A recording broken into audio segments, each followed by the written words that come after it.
नमस्कार मैत्रिणींनो, कशा आहे? छानच राहा, माझे छान छान व्हिडिओ पाहत जा. चला आज आपण तर मस्त अशी कवळी कवळी कांद्याची पात हे बघा शेतातून आणलेली आणि अगदी स्वच्छ धुवून अशी ती चिरूनही घेतलेली. पहा, कांद्याची पात खायला म्हणजे सगळ्यांनाच आवडीची बरं का.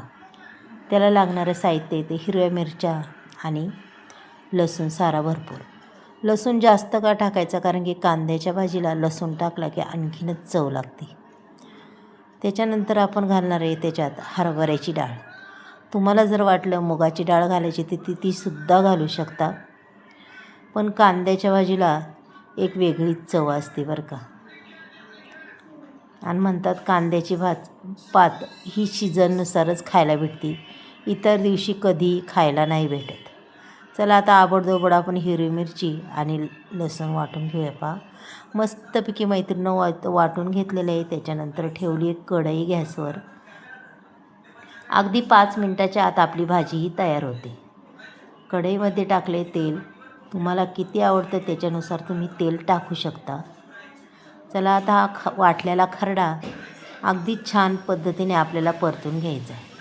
तेल काय तापून दिलं नाही, आधीच टाकलेलं आहे. पाहू शकता, साधारण तेल तापलं त्यावेळेसच टाकलं आहे, कारण की जास्त जर तेल तापलं ना मैत्रिणींनो, आपला खरडा ठसकू बी शकतो. त्याच्यानंतर टाकायचं आहे आपल्याला मीठ. चवीनुसार मीठही टाकायचं, म्हणजे खरड्याला अगदी छानच चव लागते बरं का. हे बघा, असं मस्त असा खरडा परतून घ्यायचा आहे. त्याच्यानंतर आपली ही भाजी स्वच्छ केलेली धुवून घेतलेली त्याच्यात टाकून द्यायची मैत्रिणींनो. अशा पद्धतीने मी संपूर्ण भाजी त्याच्यात टाकणार आहे. आता ही भाजी टाकता टाकता तुम्हाला वाटेल कढई तर फुल झाली, पण नाही. आपण ज्यावेळेस भाजी आपली शिजायला सुरुवात होती त्यावेळेस ती भाजी पाहायची केवढीशी होती. कढई भरलेली असली की ती अर्धीच होणार. हे बघा, मस्तपैकी डाळ इथं भिजलेली आहे, ही सुद्धा मैत्रिणींनो मी टाकून देते. आणि भाजी ही पूर्ण आपण आता हलवून घेऊया. खालवर भाजी करायची मस्तपैकी, अगदी सगळ्याला आपला मिरचीचा ठेचा लागला पाहिजे. पहा, मस्त असा मिरचीचा ठेचा लागणार. आणि मी आता संपूर्ण भाजी आपली हलवून घेणार आहे. पहा, हे बघा, भाजी हलवताच ती भरपूर अगदी कमी झालेली आहे. पाहू शकता, छान अगदी मस्त असा. आणि रंग बी ढळणार नाही बरं का ह्या भाजीचा.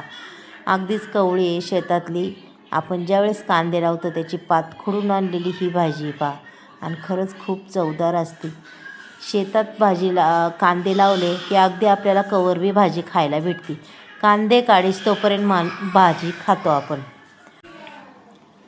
अगदी मस्त अशी बघा भाजी तयार झालेली आहे. आता इथं मी शेंगदाण्याचा कूट घेतला आहे. तुम्हाला जर आवडत असेल तर तुम्ही टाका, नाही टाकला तरी चालेल.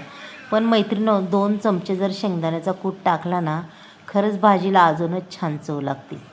मस्त अशी भाजी लागते आपली खायला. आणि खरंच अर्धी भाकर जी खायची तर तिथं अजून तुम्ही चोखंड भाकर खाणार आणि अगदी आवडीने ही भाजी खाणार. भाजीबरोबर माणूस 2 घास जास्तच खातं बरं का. अशी ही कांद्याची भाजी खूप छान लागणारी आणि चव आहे अप्रतिम. आणि भाजी काही खराब नाही होत, 2ही दिवस टिकू शकते, राहू शकते अशी ही भाजी. शिळी भाजी राहिली तरी कोणी कोणाला देत नाही, एवढी भाजी सगळ्यांना आवडते. पहा, काय मैत्रिणीनं सुंदर भाजी झाली. पहा, केवढीशी झाली, किती होती ना आपली भाजी झाली किती. रंग बी जसून तसा आहे भाजीचा. मैत्रिणींनो, तुम्हाला जर आजचा हा कांद्याच्या भाजीचा व्हिडिओ जर आवडला, रेसिपी आवडली तर नक्कीच एक लाईक, एक सबस्क्राईब करा. मग चला आपण उद्या भेटूया मैत्रिणींनो. बाय.